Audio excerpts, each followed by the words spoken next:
नमस्कार, SPT news में आपका स्वागत है। पेश आज 25 जून गुरुवार दोपहर 3:15 बजे राजस्थान के विभिन्न शहरों की 15 बड़ी खबरें। वेनेजुएला में एक के बाद एक आए 2 शक्तिशाली भूकंपों से भारी तबाही हुई। राजधानी कारागस में कई इमारतें ढह गई। एयरपोर्ट को बंद कर दिया गया। राष्ट्रपति रोड्रिगेज ने आपातकाल की घोषणा की है। राष्ट्रपति ने कहा कि 32 मौतों की पुष्टि हुई है। प्रधानमंत्री नरेंद्र मोदी ने वेनेजुएला में आए भूकंप और उससे हुई तबाही पर गहरा दुख प्रकट किया है। उन्होंने इस आपदा को लेकर अपनी संवेदनाएं साझा की। हम घायलों के जल्द ठीक होने की प्रार्थना करते हैं और इस मुश्किल समय में प्रभावित लोग सभी लोगों के साथ एकजुटता से खड़े हैं। भारत हर संभव मदद के लिए तैयार है। वर्धमान महावीर ओपन यूनिवर्सिटी कोटा की ओर से आयोजित Rajasthan pre teacher education test का रिजल्ट आज 25 जून 2026 को जारी कर दिया गया। परीक्षा के लिए कुल 1,26,600 अभ्यर्थियों ने आवेदन किया था, जिनमें से 1,07,575 अभ्यर्थी परीक्षा में शामिल हुए। इस बार बीएड में दाखिले को लेकर प्रतिस्पर्धा पहले के मुकाबले कम रहने की उम्मीद है। दरअसल पहले पीटीईटी के जरिए 2 साल बीएड के साथ साथ 4 साल इंटीग्रेटेड बीए बीएड और बीएससी बीएड पाठ्यक्रमों में प्रवेश मिलता था, लेकिन एनसीटीई की नई गाइडलाइन के बाद 4 साल के इंटीग्रेटेड कोर्स में प्रवेश प्रक्रिया रोक दी गई। अब अभ्यर्थियों को 2 वर्षीय बीएड पाठ्यक्रम में ही प्रवेश दिया जाएगा।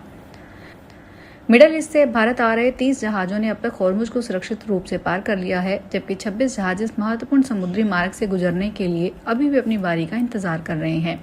शिपिंग मंत्रालय के सूत्रों ने इसकी पुष्टि की है। अधिकारियों के मुताबिक जलडमरू मध्य पार कर चुके 30 जहाजों में से लगभग आधे जहाजों पर एलपीजी और एलएनजी लदा हुआ है। इसके अलावा 8 जहाजों पर थोक माल मौजूद था और 7 कच्चे तेल के टैंकर थे।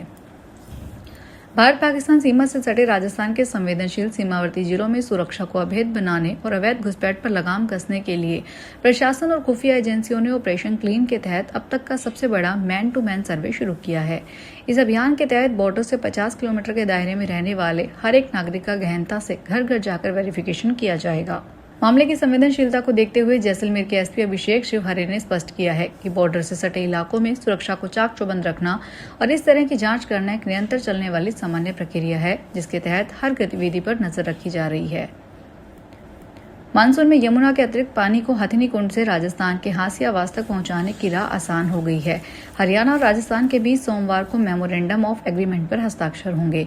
नई दिल्ली में केंद्रीय गृह मंत्री अमित शाह की मौजूदगी में होने वाले इस एग्रीमेंट में 32 साल पुराने यमुना जल समझौते को लागू किया जा सकेगा। दोनों राज्यों के मुख्यमंत्रियों के साथ केंद्रीय जल शक्ति मंत्री भी इसमें मौजूद रहेंगे। परियोजना के क्रियान्वयन के लिए हरियाणा, राजस्थान व केंद्र का संयुक्त बोर्ड बनेगा। डिजिटल युग में साइबर अपराधी लगातार नए नए तरीकों से लोगों और संस्थानों को निशाना बना रहे हैं। राजस्थान पुलिस की साइबर क्राइम शाखा ने आमजन और विभिन्न संस्थानों के कर्मचारियों को आगाह करते हुए कहा कि इन दिनों साइबर ठग फर्जी बॉस और फर्जी नियामक संस्था बनकर बड़े पैमाने पर धोखाधड़ी की कोशिश कर रहे हैं। अतिरिक्त महानिदेशक पुलिस वीके सिंह ने बताया कि साइबर अपराधी खुद को किसी वरिष्ठ अधिकारी, कंपनी प्रमुख, बैंकिंग या नियामक संस्था का प्रतिनिधि बताकर ईमेल, व्हाट्सएप संदेश या फोन कॉल करते हैं। राजस्थान के उदीयमान क्रिकेटर मानव सुथार को भारतीय टेस्ट टीम में शामिल होने और इंग्लैंड में काउंटी मैच खेलने के बाद पहली बार अपने शहर श्रीगंगानगर आगमन पर जिला क्रिकेट संघ के तत्वाधान में उनका जोरदार स्वागत किया जाएगा। जिला क्रिकेट संघ के सचिव विनोद सहारा ने गुरुवार को बताया कि मानव सुथार 30 जून को श्रीगंगानगर आएंगे। उस दिन उनके सम्मान में भव्य स्वागत समारोह का आयोजन किया जाएगा, जिसकी तैयारियां शुरू कर दी गई है। राजस्थान में लंपी स्किन डिजीज से गोवंश को सुरक्षित रखने के लिए राज्य स्तरीय टीकाकरण अभियान के दूसरे चरण का शुभारंभ ब्यावर में किया गया। पशुपालन, डेयरी और गोपालन मंत्री जोराराम कुमावत ने तिजारती सराफान चैम्बर गौशाला में इस अभियान की शुरुआत की। इस अवसर पर मंत्री ने पशुपालकों से अपने पशुओं का ज्यादा से ज्यादा संख्या में टीकाकरण कराने का आह्वान किया। मंत्री कुमावत ने कहा कि 2 साल पहले लंपी रोग के लिए अलग से कोई वैक्सीन उपलब्ध नहीं थी। तब गॉट पॉक्स वैक्सीन का इस्तेमाल किया गया था, जिससे पशुओं में रोग प्रतिरोधक क्षमता विकसित हुई थी। आज गुरुवार को एमसीएक्स गोल्ड 1478 रुपये सस्ता होकर 1,40,700 रुपये प्रति 10 ग्राम पर आ गया। 3 दिन में सोने का भाव 7,482 रुपये प्रति 10 ग्राम पर गिरा है। दूसरी ओर एमसीएक्स पर चांदी 2,10,737 रुपये किलो पर आ गई है। आज पिछले बंद भाव के मुकाबले चांदी के भाव 11,298 रुपये गिरे हैं। इसको लेकर 3 दिन में चांदी 21,728 रुपये सस्ती हुई है। एमसीएक्स सिल्वर पर ऑल टाइम हाई 4,20,048 रुपये है और यह 2,93,011 रुपये सस्ता हो चुका है, यानी ऑल टाइम हाई से चांदी के दाम करीब आधे हो गए हैं। जयपुर में मुहर्रम पर निकलने वाले ताजिया जुलूस को लेकर प्रशासन पूरी तरह अलर्ट है। शहर में कई जगह कार्यक्रम आयोजित किए जाएंगे। कानून व्यवस्था बनाए रखने के लिए पुलिस प्रशासन ने सुरक्षा के कड़े इंतजाम किए हैं। जयपुर में 3000 से अधिक पुलिस के जवानों को तैनात किया गया। संवेदनशील और भीड़भाड़ वाले क्षेत्रों में अतिरिक्त पुलिस बल और लगाया गया है। ड्रोन कैमरों के माध्यम से भी लगातार निगरानी रखी जाएगी। पुलिस कंट्रोल रूम से शहर की गतिविधियों पर नजर रखी जा रही है, जिससे किसी भी प्रकार की अप्रिय घटना को रोका जा सके। कल निकलने वाले ताजिया जुलूस को लेकर भी प्रशासन ने तैयारियां पूरी कर ली है। झुंझुनू के चिड़ावा शहर में संचालित कुछ निजी अस्पतालों में ECGHS अधिकारी बनकर पहुंचे कथित आरोपी ने ठगी के प्रयास किए। आरोपी ने खुद को दिल्ली से आर्मी का विजिलेंस ऑफिसर बताते हुए अस्पताल संचालकों से योजना से जुड़ी जानकारी लेते हुए डराने धमकाने का प्रयास किया।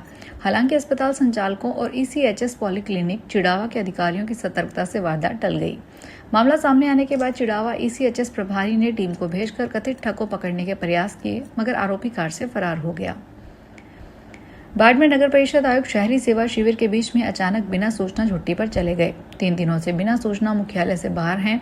इसके चलते शिविर के काम प्रभावित हो रहा है। इस लापरवाही पर कड़ा रुख अपनाते हुए जिला कलेक्टर चिन्मयी गोपाल ने आयुक्त भगवत सिंह परमार को कारण बताओ नोटिस जारी करते हुए जवाब तलब किया है। कलेक्टर ने UIT सचिव विवेक व्यास को बाड़मेर नगर परिषद आयुक्त का अतिरिक्त पदभार दिया है। कोटा शहर के नयापुरा थाना क्षेत्र में स्थित किशोर सागर तालाब में मानसून सीजन को देखते हुए फ्लड रेस्क्यू मॉक ड्रिल का आयोजन किया गया। इस संयुक्त अभ्यास में SDRF, NDRF, army, civil defence सहित अन्य संबंधित एजेंसियों ने भाग लिया। मॉक ड्रिल का उद्देश्य बाढ़ और जल भराव जैसी आपात स्थितियों में बेहतर समन्वय और त्वरित बचाव कार्यों की तैयारियों को परखना था। SDRF कोटा बी कंपनी के इंस्पेक्टर एकता हाड़ा ने बताया कि मानसून शुरू होने से पहले यह अभ्यास किया गया है ताकि किसी भी आपदा की स्थिति में रेस्क्यू टीम पूरी तरह तैयार रहे। उदयपुर के नया गांव क्षेत्र में 3 पट्टा मोड़ से सरेरा जाने वाले रास्ते पर तालाब के पानी से गुजरने के लिए पुराने पुल पर बनाए गए नए पुल में 10 महीने में दरार आ गई। मामला कलेक्टर की जन सुनवाई में आया तो कलेक्टर मौका देखकर आए और वहीं से जांच के आदेश दिए।